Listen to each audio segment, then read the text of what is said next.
ඉන්දනැතිව ඉන්නේ කුරුඳු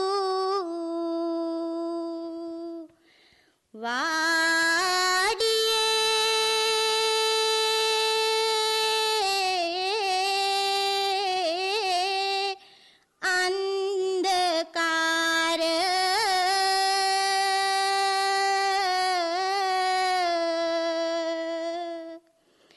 මඩුවේ වහින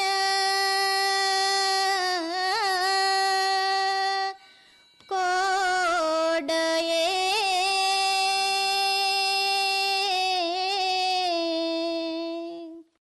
දුරාතීතයේ පටන්ම ලංකාව කුළුබඩු නිෂ්පාදනයට නම් දැරුවා. මේනුත් කුරුඳු නිෂ්පාදන වලට ලංකාව වඩාත් ලෝක ප්‍රකටව සිටියා. ලංකාවේ කුරුඳු වලට එයටම ආවේනික අනන්‍යතාවයක් තිබුණා. ඈත අතීතයේ පටන්ම විදේශිකයන් ලංකාවට පැමිණියේ අපේ කුරුඳු නිෂ්පාදන වලට තිබුණු ජාත්‍යන්තර කීර්තිය නිසායි. මීට අවුරුදු 5000කට පෙර මිසරය පාලනය කළ පාරාවෝ රජවරුන්ගේ මමී හෙවත් සිරුරු අවුරුදු 1000 ගණනක් කල් තබා ගැනීමට රාජ වෛද්‍යවරුන් ලංකාවෙන් ගෙන ගිය කුරුඳු යොදා ගත්තා. කුරුඳු වැවිලි වගාව සඳහා විශාල පුහුණු ශ්‍රමික හමුදාවක් අවශ්‍ය වෙනවා. විශේෂයෙන්ම හොඳින් මේරු කුරුඳු ගස් පඳුරු වලින් ඉවත් කර ගැනීමට ශක්තිමත් ශ්‍රමිකයන් අවශ්‍යයි. පඳුරු වලින් ඉවත් කර ගනු ලබන කුරුඳු ගස්වල අතුරුකිලි පාහිනු ලබනවා. එසේත් නැත්නම් ඉවත් කෙරෙනවා. කුරුඳු ගසින් ඉවත් කෙරෙන අතු ඉති සහ කොළ මදක් තවමරුණු පසු විශාල මිටි හැටියට ගැට ගහනවා. මෙසේ කුරුඳු කොළ එකතු කිරීම අහුරු ගැහිම නමින් හැඳින්වෙනවා. මේ විශාල කුරුඳු කොළ මිටි තෙල් සිඳීම සඳහා කුරුඳු තෙල් මඩු කරා ප්‍රවාහනය කරනවා. කුරුඳු කොළ වලින් තෙල් සිඳීම සඳහා තවමත් බොහොම පැරණි පාරම්පරික සම්ප්‍රදායික තෙල් මඩු තාක්ෂණය යොදා ගැනෙනවා.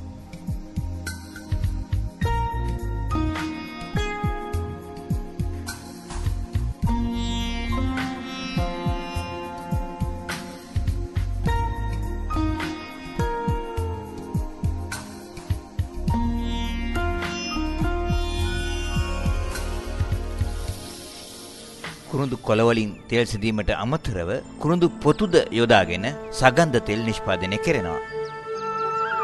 පඳුරු වලින් කපා අතු ඉති ඉවත් කළ කුරුඳු ගස් කුරුඳු වාඩි වලට ගෙන යනවා. අනතුරුව එම ගස්වල පොත්ත මත ඇති රොඩු කොකැත්තක ආධාරයෙන් ඉවත් කෙරෙනවා. කුරුඳු තලන්නන් මෙය කුරුඳු ගෑම නමින් හඳුන්වනවා. ලංකාවේ සගන්ධ තෙල් නිෂ්පාදනයන් අතර ඇති පැංගිරි තෙල් නිෂ්පාදනයට විශේෂ තැනක් හිමි වෙනවා.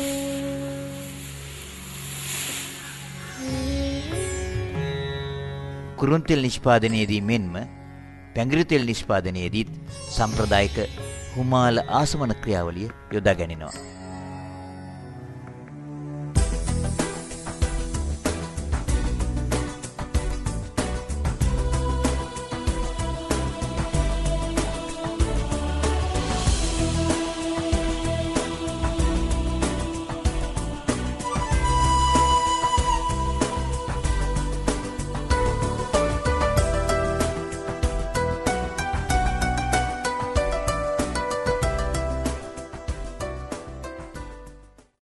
සගන්ධ තෙල් නිෂ්පාදනයේදී අමුද්‍රව්‍ය රැස් කිරීමට යොදා ගැනෙන සම්ප්‍රදායික ක්‍රමය ඒ කර්මාන්තයක් ලෙස දියුණු කිරීමට බාධාවකි.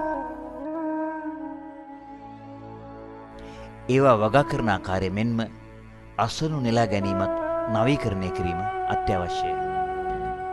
දියුණු තාක්ෂණය යොදා ගැනෙන කර්මාන්ත ශාලාවක් ලින්ක් නැචරල් ආයතනය සතුයි.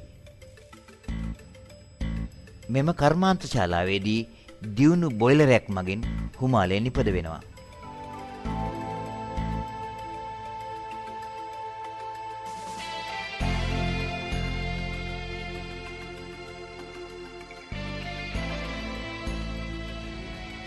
වැඩි දියුණු තාක්ෂණය යොදා ගැනෙන කර්මාන්ත ශාලාවක් මගින් කාර්යක්ෂමතාවය මෙන්ම ඵලදායීතාවයද වැඩි කරගත හැකියි.